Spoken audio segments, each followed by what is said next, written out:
Ahmedabad Mehsana આર્ટલેન્ડ mega highway પ્રોજેક્ટમાં સૌથી નીચો ભાવ ભરીને L1 બનેલી કળથિયા એન્જિનિયરિંગની સત્તાવાર વર્ક ઓર્ડર મળતાની સાથે જ પ્રોજેક્ટની કાનૂની પ્રક્રિયા પૂર્ણ થશે. કંપની દ્વારા કરોડો રૂપિયાની પરફોર્મન્સ સિક્યુરિટી એટલે કે બેંક ગેરંટી જમા કરાવ્યા બાદ માર્ગ અને મકાન વિભાગ સાથે સત્તાવાર કરાર સાઇન થશે. ત્યારબાદ સરકાર દ્વારા અપોઇન્ટેડ ડેટ જાહેર કરવામાં આવશે, જે તારીખથી હાઈવે અને એલિવેટેડ બ્રિજના બાંધકામનો સત્તાવાર સમયગાળો ગણાવવાનો શરૂ થઈ જશે.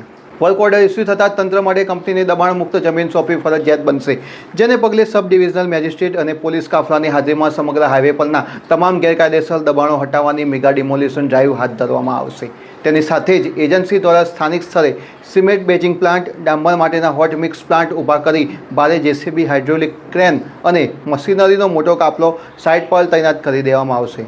જમીન પર મુખ્ય બાંધકામ શરૂ કરતા પહેલા વાહન ચાલકોની સુવિધા માટે સર્વિસ રોડ અને ડાયવર્જન રસ્તાઓ તૈયાર કરાશે. હાલ ચાલી રહેલા સોઇલ ટેસ્ટિંગના રિપોર્ટને આધારે ડિઝાઇનને સરકારી મંજૂરી મળતા જ સમગ્ર હાઈવે પર જ્યાં ઓવરબ્રિજ બનાવવાના છે ત્યાં પિલ્લર માટે ઊંડા પાયા ખોદવાનું પાઇલિંગ કામ શરૂ થશે. આ સાથે જ હાઈવેની બંને બાજુ વરસાદી પાણીના નિકાલ માટે બ્લોક્સ, કલવર, ડ્રેનેજ અને એરલાઇન રસ્તાનું આધુનિક નિર્માણ કાર્ય યુદ્ધના ધોરણે વેગ પકડશે. કલોલની આવી જ લેટેસ્ટ અપડેટ માટે અમને ફોલો કરો કલોલ સમાચાર.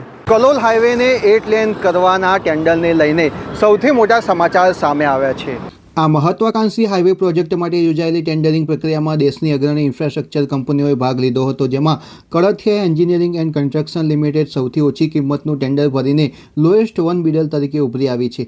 ગુજરાત રાજ્યના માર્ગ અને મકાન વિભાગ દ્વારા હવે આ કામગીરીનો સત્તાવાર વર્ક ઓર્ડર આપવાની તજવીજ તેજ કરી દેવામાં આવી છે. આ ટેન્ડર પ્રક્રિયામાં કળથિયા એન્જિનિયરિંગ ઉપરાંત દિનેશચંદ્ર આર અગ્રવાલ ઇન્ફ્રાકોન, દિલીપ બિલ્ડકોન અને આરકેસી ઇન્ફ્રાબિલ્ડ, રંજીત બિલ્ડકોન જેવી અગ્રણી કંપનીઓએ ભાગ લીધો હતો.